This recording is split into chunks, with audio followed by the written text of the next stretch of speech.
The morning was calm, peaceful, the kind of morning when the sun warms the front steps just enough to make you linger.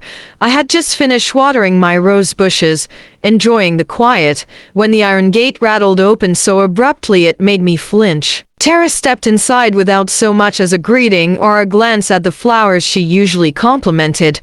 Her movements were sharp, restless. Even from a distance I could see the tension in her shoulders, the storm brewing behind her eyes. "Mom, we need to talk," she said. No good morning. No smile. Not even her usual polite tone. I wiped my hands on my apron and gestured toward the porch. "Come inside, dear. You look troubled." I tried to sound calm, motherly, hoping to soften her mood with warmth. But Tara didn't sit. She remained standing in the middle of the living room, arms crossed tightly against her chest as if she were holding herself together. She glanced around the house quickly, my husband's old armchair, the family photos, the wooden key holder on the wall. Her eyes paused there a second too long. "Let's not drag this out," she said, her voice low but urgent. "I want the keys to the house. Today." I froze. For a moment, I thought I misheard her. "The keys?" I repeated slowly. She nodded once, sharply. "Yes, all of them. The front door, the back door, the shed, everything." My heart skipped. Never, in all the years I'd known her, had Tara spoken to me like this. She loved this home, admired its history, respected that it belonged to me and my late husband. At least, I thought she did. "Tara, sweetheart, what's going on?" I asked gently, trying to reach her with the softness she used to respond to. "Why do you need the keys?" But she didn't answer. Instead, she stepped closer, the air around her thick with frustration and something far darker, fear. "Maybe it's better if you just give them," she whispered, but the threat in her eyes said the rest. Something was terribly wrong, and I could feel, deep in my chest, that this visit was only the beginning. I stood there in the living room, still trying to understand what had pushed Tara to such an edge. Her demand for the house keys hung heavy in the air, like a storm cloud refusing to move on. I took a slow breath and tried to keep my voice steady. "Tara, this house is the only thing your father-in-law and I built together. I can't just hand it over without knowing why." That was all it took. Her eyes widened as if I had personally insulted her. She threw her hands up. "There it is. You don't trust me. You think I'm after your property. You've always thought that." "That isn't true," I protested softly, but she was already pacing, shaking her head, muttering angrily under her breath. "You act like you're some saint," she spat suddenly, "but when your family needs help, you hide behind excuses." My stomach tightened. The accusation felt unfair, cruel. I stepped toward her slowly, like approaching a frightened animal. "Tara, please, sit. Let's talk calmly. Whatever is happening, we can work through it." She jerked her arm away when I reached out. "Don't touch me," she snapped, her voice cracking with emotion. Her hands trembled not just with anger, but something deeper. Panic. Neighbors walking by outside slowed down, curious about the noise. I felt heat rise in my cheeks, not from shame, but from dread.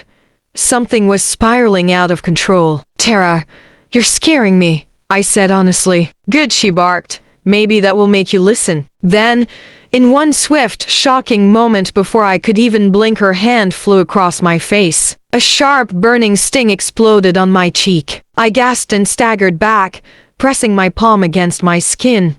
My ears rang, my vision blurred from the sudden tears that welled up not from pain, but from disbelief. My daughter-in-law, the woman I welcomed like a daughter, she had just slapped me. Tara froze too, her chest rising and falling rapidly. For half a second, guilt flickered in her eyes, but it was crushed almost instantly by desperation. "You forced me," she whispered harshly. "If you won't help your own family, don't blame me for what happens next." Her voice was cold, almost unrecognizable. She backed away toward the door, wiping her face as if she were the victim. I wanted to call her back, to demand an explanation, to understand how things had reached this horrifying point, but my throat closed. Words refused to come. She slammed the door behind her, leaving the house trembling with the echo of her anger and me trembling with the echo of her hand. For a long time after Tara stormed out, I sat on the edge of the sofa, my fingers still pressed to the cheek she had struck. The redness would fade. I knew, but the feeling, the humiliation, the confusion, the betrayal, that would stay for longer. I kept replaying everything in my mind, searching for signs I might have missed. Strange comments, sudden mood changes, money troubles they'd brushed off, but nothing prepared me for the look in her eyes today. That sharp, desperate fear mixed with anger. Something was very wrong, and I felt it down to my bones. As the sun set, the house grew heavier with silence. I made tea, but my hands shook so badly I spilled half the kettle. My mind raced in circles until I heard hurried footsteps outside. The door opened before I could reach it. My son Marcus stood there, breathless, his hair messy as if he'd been pulling at it all day. He took one look at my face, at the faint swelling on my cheek, and his entire posture collapsed with guilt. "Mom, she came here today, didn't she?" he whispered, not even asking, just knowing. I didn't want to say it, didn't want to break his heart, but I nodded slowly. His jaw clenched, and he swallowed hard, eyes burning with regret. "I told her not to," he murmured, sinking into the nearest chair. "I begged her not to drag you into this." My heart twisted. "Marcus, what's going on? Why did she demand the keys? She wouldn't tell me anything." He stared at the floor for a long moment before speaking, as though choosing the least painful way to tell the truth, except there wasn't one. "She's in trouble, Mom," he finally said. "Serious trouble." He rubbed his face with both hands. "She took out private loans, unofficial ones. Dangerous people. Very dangerous." I felt the breath leave my body. "Loans? What kind of loans?" "The kind you don't take unless you're desperate," he said bitterly. "They want their money back immediately. They've been threatening her, calling non-stop, showing up near the house." His voice cracked. She was terrified. She thought, maybe if she could sell this house fast before the bank or police got involved, she'd have enough to pay them off. So that was it. The panic. The aggression. The irrational demand for my home. "The house," I whispered. "She wanted to sign it over, without telling me why." "She didn't want you to say no," he said softly. "She thought if she pushed hard enough, if she scared you, you'd give in." My stomach churned. "She hit me, Marcus." His head snapped up, horror flashing across his face. "She WH-80. I didn't repeat it. The bruise said enough." He stood abruptly, pacing like a man trying to hold himself together. "This is worse than I thought," he muttered. "I thought she was only panicking, not hurting people." Despite everything, despite the pain still throbbing in my cheek, I felt a wave of sorrow for him. My son had been dragged into a nightmare he didn't create. He finally stopped pacing and looked at me with broken eyes.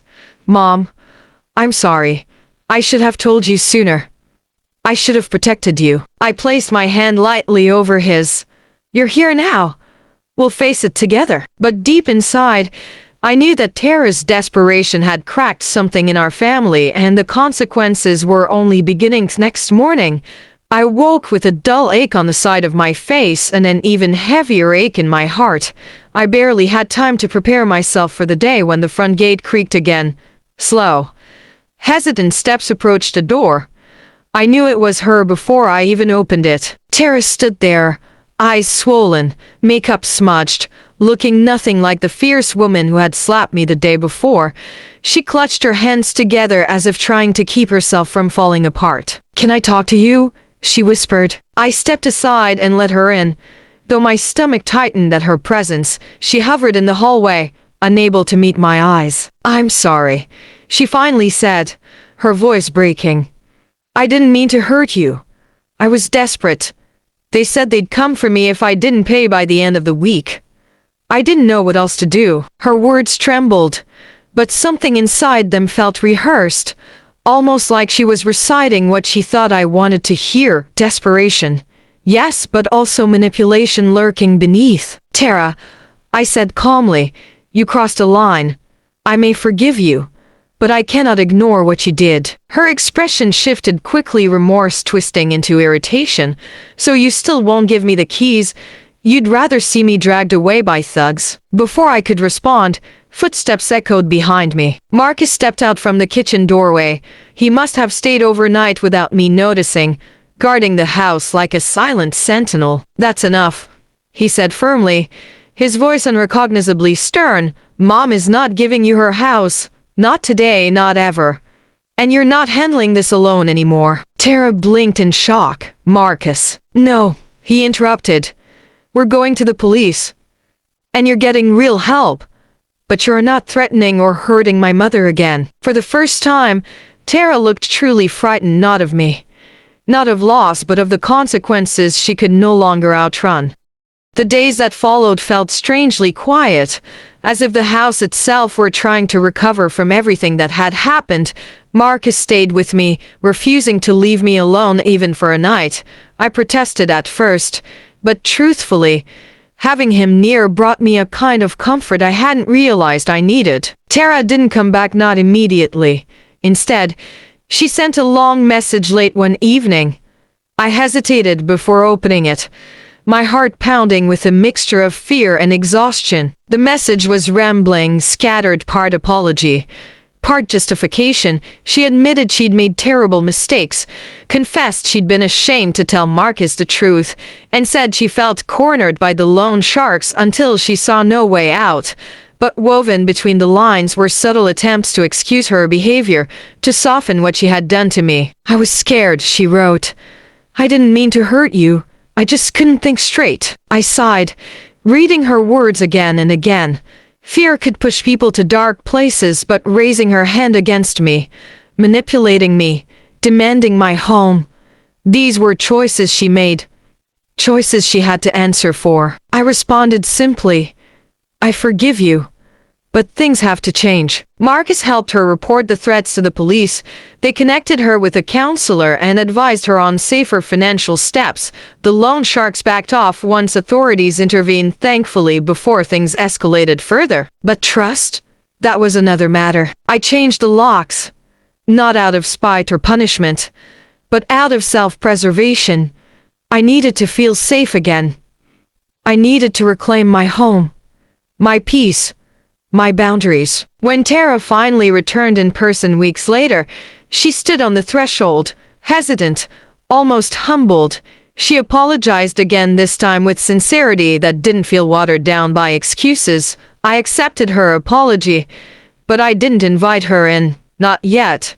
Healing required space. My cheek healed quickly, my heart took longer, but in that slow, steady process, I discovered a strength I had forgotten I possessed, the strength to protect myself, even from family. Because love does not mean tolerating disrespect. And no one child, spouse, or daughter-in-law has the right to take your dignity, your safety, or your home.